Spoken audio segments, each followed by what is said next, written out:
Dr. Christopher West here, the Theology, the Body Guy. In this video, we're going to be looking at Catholic teaching on reproductive technologies. We love to go for the controversial subjects here, don't we? Let's take a look.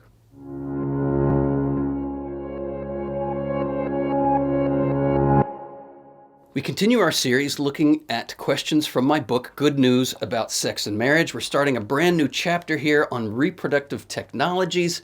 If you want to follow along, we're on page 125. If you need a book and you're interested in getting one, check out the link below. As I say here on page 125, infertility is a real problem. It is one that has skyrocketed in recent years in developed countries.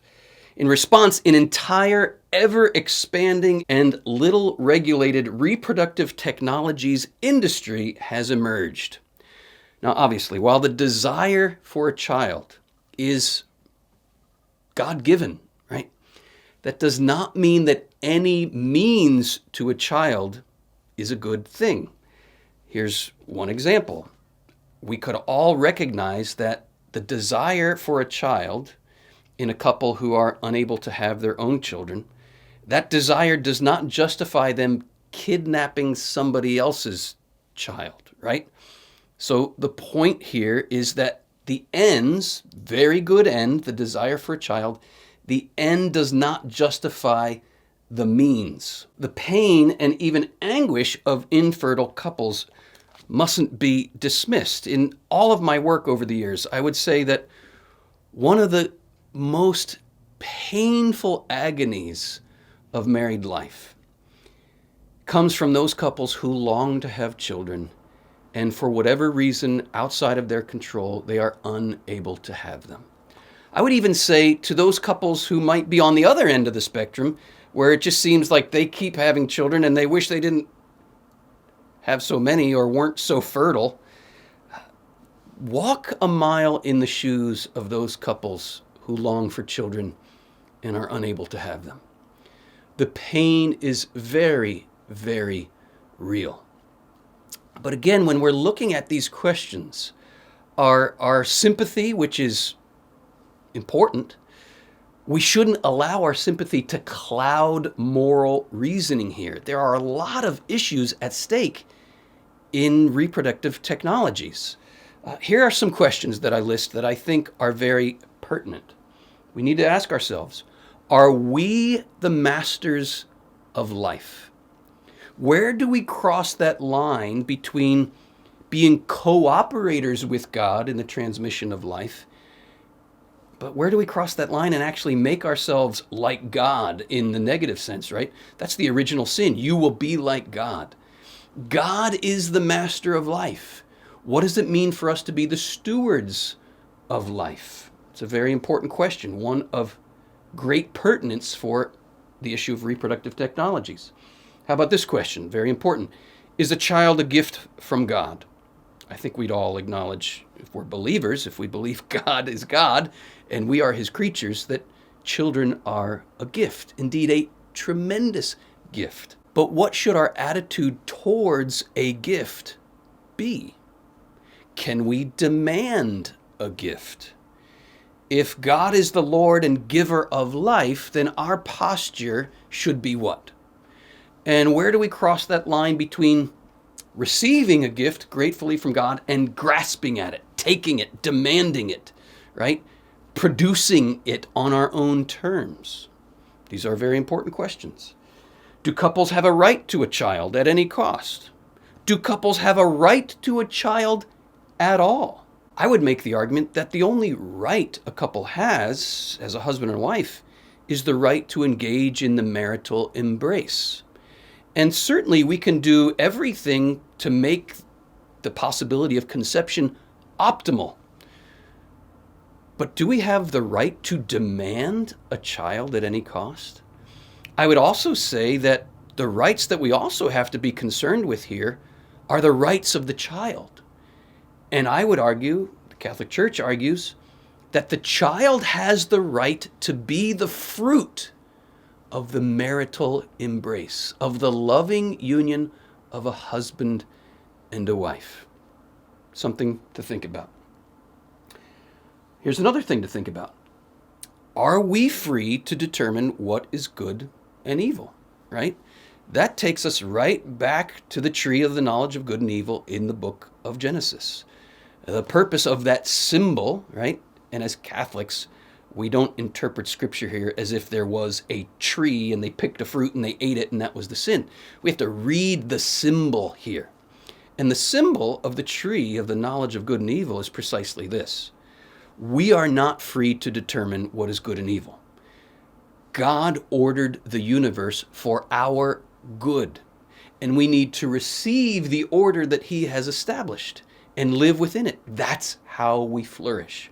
When we step outside of that order and we start making ourselves God, determining what is good and evil for ourselves, we never flourish. We never find the happiness we're really looking for. It is always a deception that leads not to human flourishing, but to human floundering. And so finally, a related question, are God's commandments meant to bring us happiness or keep us from it?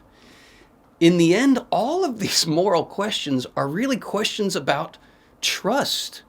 Do we trust God or do we not? Do we think his plan will really bring the happiness we desire, or do we think our plans will bring the happiness we desire? And this is where we confront the fact that we have, all of us, it's the inheritance of original sin. We have believed the lie that God is against us. That if we really want happiness, we should do our own thing apart from God. That's the deception. That's the very trap of original sin.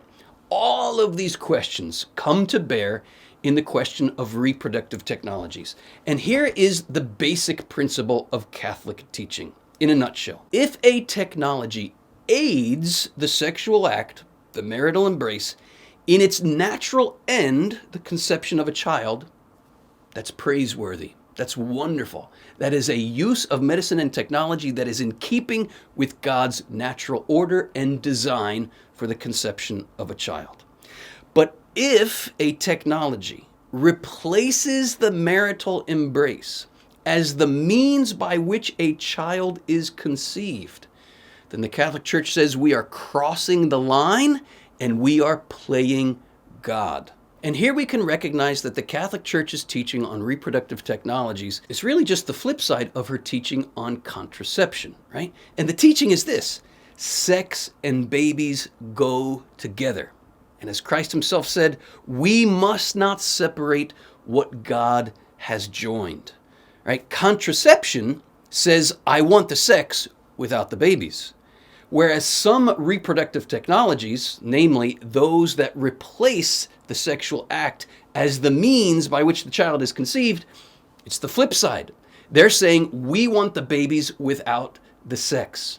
In both cases, we are rupturing what God has joined, and we end up, in both cases, playing God. There are many further issues involved here that I will unfold in a future video, but I want to close this video with a story. A student of mine, lovely woman, and her husband, they've been married for 6 or 7 years. They've been unable to have children.